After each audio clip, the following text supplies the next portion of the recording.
Hi everyone, my name is Usman Yusuf. इस video के अंदर हम लर्न करेंगे कि एडोब इलस्ट्रेटर के अंदर बेसिक शेप्स किस तरह से काम करती हैं और बेसिक शेप्स कहाँ पे हम फाइंड आउट कर सकते हैं, और ये जो टूल्स हैं बेसिक शेप्स के, इनको यूज़ करते हुए हम डिफरेंट डिज़ाइंस कैसे क्रिएट कर सकते हैं और एग्जैक्टली कौन कौन सी बेसिक शेप्स की जो टाइप्स हैं वो हमारे पास एडोब इलस्ट्रेटर के अंदर अवेलेबल हैं।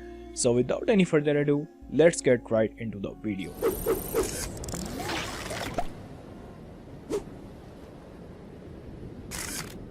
Adobe Illustrator ओपन करने के बाद सबसे पहली जो स्क्रीन आपको नज़र आएगी वो कुछ इस तरह की नज़र आएगी। सेंटर में हमारे पास इसका कैनवस है, या इसको हम आर्ट बोर्ड भी कहते हैं, और आर्ट बोर्ड को आप यहाँ पे लेयर्स और आर्ट बोर्ड वाले सेक्शन के अंदर एक्सप्लोर कर सकते हैं। तो सबसे पहला जो टूल हमने इस क्लास के अंदर देखना है दैट इज़ रेक्टेंगल टूल। इसके ऊपर जब क्लिक करते हैं तो हमारे पास बहुत सारी डिफरेंट शेप्स और भी नज़र आएंगी, जैसे कि सबसे पहले नंबर पे हमारे पास रेक्टेंगल टूल है, and then we have rounded rectangle tool, और उसके बाद सर्कल या ellipse tool, polygon tool, star tool, और इसी तरह लास्ट में हमारे पास फ्लेयर टूल है। तो सबसे पहले हम रेक्टेंगल टूल देख लेते हैं।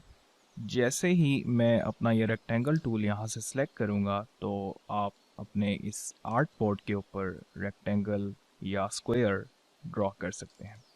बाय डिफ़ॉल्ट ये जो रेक्टेंगल मैंने ड्रॉ किया है इसका जो कलर है वो वाइट कलर में होगा, और इसकी जो बाउंड्रीज़ हैं या इसका जो आउटलाइन है वो ब्लैक कलर में होगा। और इसकी जो प्रॉपर्टीज़ हैं वो आप यहाँ पे देख सकते हैं कि इसकी अपीयरेंस हमारे पास यहाँ पे नज़र आ रही है। इसका जो अंदर वाला हिस्सा है वो वाइट कलर में है, और ये यहाँ पे आपको वाइट नज़र आ रहा है, और जो इसकी जो आउटलाइन है वो ब्लैक कलर में है, और वो यहाँ पे आपको नज़र आ रही है। तो ये हमारा रेक्टेंगल टूल है। अगर हम अपने रेक्टेंगल टूल की जो बाहर वाली आउटलाइन है उसको इंक्रीज़ करना चाहें तो हम यहाँ से ऊपर जो ऑप्शन हमें दिखाई दे रही है स्ट्रोक वाली, यहाँ पे जाके इंक्रीज़ कर सकते हैं।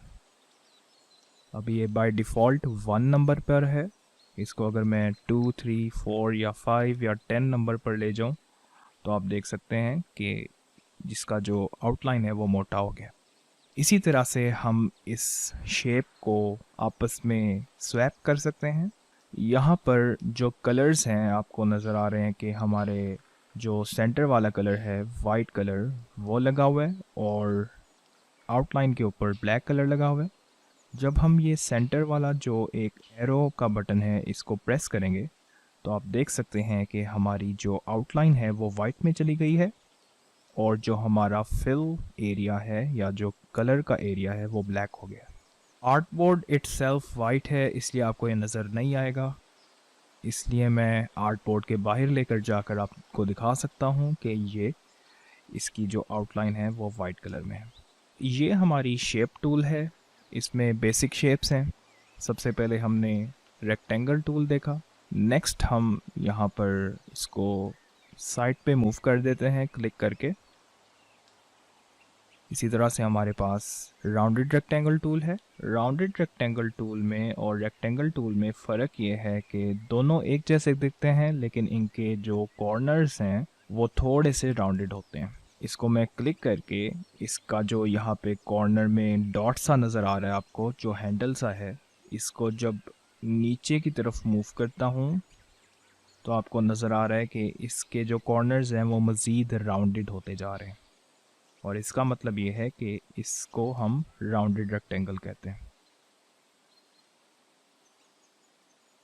इसको मैं वापस पहले वाले कलर के अंदर कन्वर्ट कर देता हूँ ताकि आपको समझ आ सके कि ये किस तरह से नज़र आ रहा है यहाँ पे।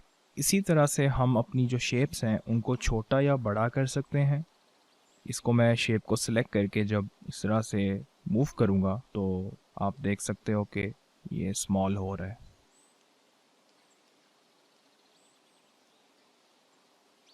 इसी तरह से नेक्स्ट शेप हम देखते हैं दैट इज़ सर्कल टूल।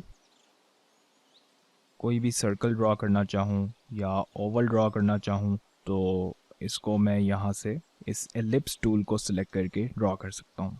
इसको भी मैं सिलेक्ट करके इसके कॉर्नर पे जाऊँगा तो आप देख सकते हैं कि मैं अपने इस शेप को छोटा कर सकता हूँ। इसी तरह से हमारे पास पॉलीगॉन टूल मौजूद है, इसको सिलेक्ट करके देखता हूँ तो आप देख सकते हैं कि किस तरह से मेरे पास एक पॉलीगॉन क्रिएट हो गया। ये पॉलीगॉन की शेप जो है एक क्रिएट हो गई है यहाँ पे। इसी तरह से हमारे पास जो लास्ट टूल है, जो शेप है यहाँ पे, दैट इज स्टार टूल। यहाँ पे मैं इस तरह से जब स्टार टूल सेलेक्ट करके इसको ड्रॉ करता हूँ तो हमारे पास एक स्टार आ जाता है। तो इस तरह से ये हमारे पास जो बेसिक शेप्स हैं ये सब अवेलेबल हैं। हम इनको सिलेक्ट करके यहाँ से ड्रॉ कर सकते हैं। लास्ट में एक और टूल है फ्लेयर टूल, जो कि थोड़ा सा इन सब से डिफरेंट है।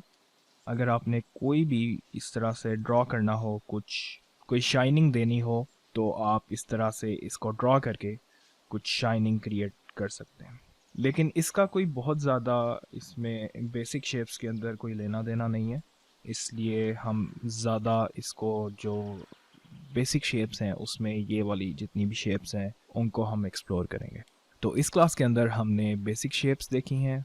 नेक्स्ट क्लास के अंदर हम मिलते हैं और मज़ीद टूल्स को डिस्कस करते हैं। See you in the next class.